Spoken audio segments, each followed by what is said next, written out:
stay on top of the bridge and we've noticed a dramatic change. Take a look over here. It was a thundering sound as a twister moved across the Krupp area, dangerously close to our vantage point on a bridge over the Yazoo River. The sudden shove of wind, water, and lightning told us to find lower ground. Shane Kirk was under the twister that apparently skipped over his home. It got real calm, and it really wasn't a lot of sound or nothing. It was mainly just visual. You could see it moving right along the horizon right there. Contact. The city of Ridgeland has an aggressive breed ban, but the Malinois isn't on that list. The dog is called Cannon, and he is a highly trained animal, and I had no idea how hard that 90-pound dog could hit.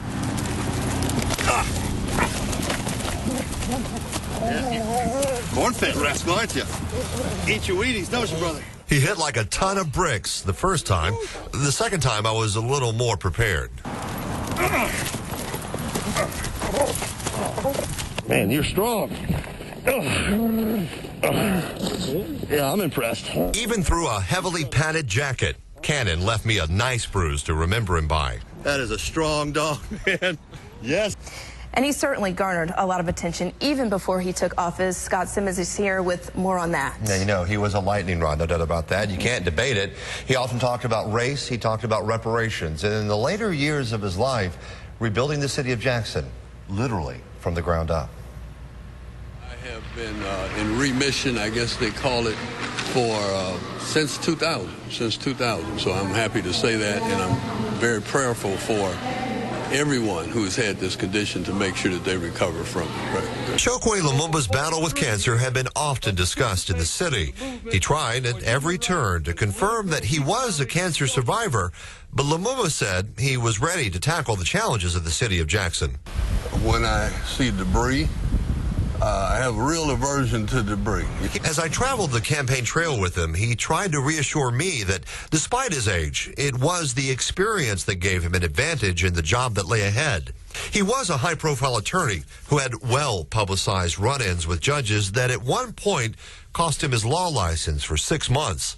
He had high-profile clients, too, having represented the likes of rapper Tupac Shakur. As he campaigned for mayor, yeah, he's mine. He knows he's mine. You know you might. Yes, they got me mine. Yeah. his opponents realized he was gaining traction with voters.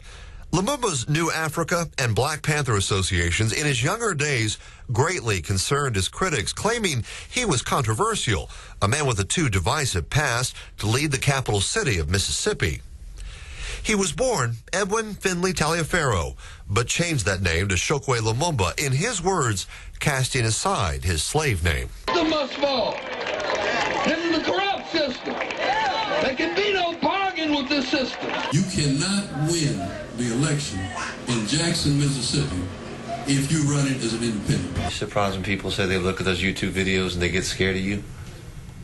Well, they don't look too long then, because if you look at them long enough, I don't think that they can really be afraid of me. I think that certain people don't, get excited about views and things of that nature. Have you become moderate? Well, I think I think my temperature is acclimated to the situation we find ourselves in. So help me God. So help me God. After winning his office, he embarked on a campaign to tackle the city's crumbling infrastructure. He raised sewer and water rates and convinced voters that paying additional tax was a worthy investment in the city's future. Major accomplishments for the 66-year-old man whose name is now entered in the city's history books as the second Jackson mayor to have died in office in recent years. And we talked about this earlier. Frank Melton died while he was in office on Election Day. Harvey Johnson won that race, that Democratic primary that day. Of course, Chokwe Lumumba defeated Harvey Johnson. Well, Scott, you, of course, spent a good bit of time with him. Did he try to distance himself from that controversial past? Yeah, perhaps to a degree. You have to say that. It was certainly a wise political thing to do, but he said he needed this to be an all-inclusive city. He admitted he had his work cut out for him on that issue, certainly in convincing his critics who wanted to believe that he had not changed, but he said that he had. All right, Scott, we appreciate it. Thank you. Controlled substance and receiving stolen property. The high school football state championships are leaving Jackson. Jackson State says it did not put in a bid to host the games at Memorial Stadium because it still owed money from last year's games. 16 WAPT Scott Simmons investigates the money fight. The state high school playoff games are leaving Jackson. That seems obvious. That we need to take our events to the best places to play and those places that really want to have us there. MHSAA Executive Director Don Hinton says he could announce this week that the playoff games will start rotating to university stadiums in the state. The traditional home, Memorial Stadium in Jackson, is not on the list. JSU has referred to the high school playoff games as a, quote, money-losing venture. In fact, JSU says the MHSAA still owes it some $37,000 from the 2013 games. But the Athletics Association says money is not the reason they want to take the games out of Jackson. The MHSAA says moving the games is a chance to showcase the event in other parts of the state. JSU says it didn't submit a bid to host the games because of that money problem, even though it means the loss of more than $2 million a year in estimated economic impact for the capital city. Is that good math, though, to say goodbye to a game that's $2 million for the area because of a $37,000 bill? Well, you know, we're in a situation where we have to just kind of make sure that we're complying with the contract. So before we enter into another contract, we have to make sure that this one is settled properly. We'll fulfill any obligations that we have. We just have some questions of some expenses that just have not been there in the past. The Activities Association does have questions about what JSU charged them for last year's games, like thousands of dollars just to operate the Jumbotron. If it happens, sure, we're seeing an end of a tradition. But Sports Hall of Fame director Rick Cleveland has no doubts what this means for the Capitol. I think it's more of a loss for Jackson than it is for the kids. The excitement of a state championship will start being an experience felt in another city this fall. Scott Simmons, 16 WAPT News. In related news, the MHSAA says it's planning to expand the high school basketball championships in the capital city and play as many as 24 games on JSU's campus. Dozens of fires over the past few days. 16 WAPT Scott Simmons is live in Rankin County, where supervisors have just issued a burn ban, Scott.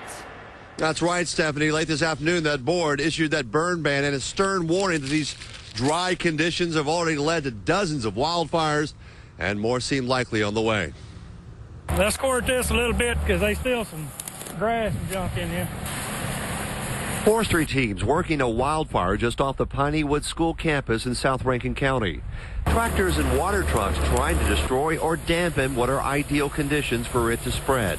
The wind's not helping right now. You know, usually this time of the year, things are kind of moist and all, but due to these dry fronts coming through, you can see right now the way the wind's blowing. Yeah, man, let's get it right here and squirt this corner a little bit. I think that's the only fire we got left. It takes hours to get it under control. In Rankin County alone, it marks the 40th fire since Friday. Fire season in Mississippi runs from October to March. They say actually October and March are the worst months for wildfires in this area. But this January has been unusually dry.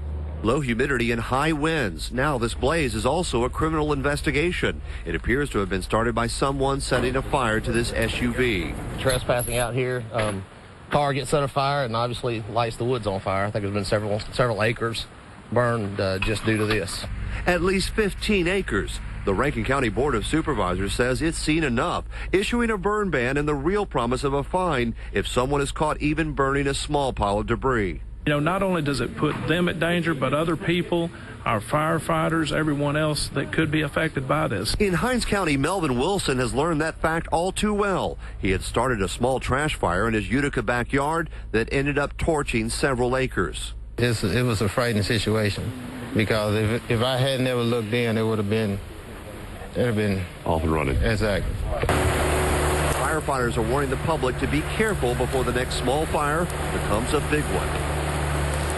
40 wildfires in Rankin County since Friday, 120 statewide. Firefighters across the state warning everyone to be wise that even a discarded cigarette can cause some big problems. Live in Rankin County, Scott Simmons, 16 WAPT News. Hey, Scott, what happens if someone is caught setting like a trash fire, even a small one? Will they just get a ticket?